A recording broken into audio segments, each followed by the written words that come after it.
Doctor વાજા. માન્ય અધ્યક્ષશ્રી, 12 દુધાળા પશુના આ ડેરી ફાર્મ સ્થાપનાની સહાયની યોજના હેઠળ ક્યાં ક્યાં અને કેટલા ઘટકોનો સમાવેશ કરવામાં આવે છે? માન્ય અધ્યક્ષશ્રી, દુધાળા પશુના ડેરી ફાર્મની સ્થાપના કરવામાં લેવી પડતી બેંક લોન, પશુ વીમો અને કેટલ શેડ બનાવવા માટે પશુપાલકોને ઘણી મોટી રકમનું રોકાણ કરવું પડતું હોય છે. તે રોકાણ કરવામાં સહાય આપવાથી બેરોજગાર યુવાનો પણ આ વ્યવસાયમાં જોડાય છે અને ગ્રામ્ય વિસ્તારમાંથી શહેરમાં રોજગારી મેળવવા માટે યુવાનોને સ્થળાંતર કરવું પડતું નથી.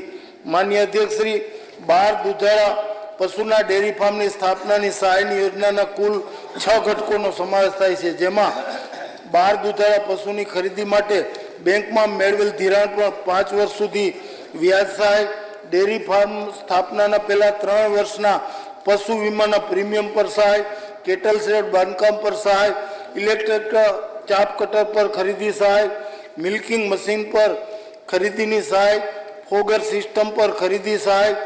માન્ય સભ્યશ્રીના બીજા પ્રશ્નમાં જણાવું તો ફરજિયાત ઘટકો બેંક ધિરાણ પર 5 વર્ષ સુધી વ્યાજ સહાય, પશુના સળંગ 3 વર્ષના વીમા પ્રીમિયમ સહાય, કેટલ શેડ બાંધકામ પર સહાય.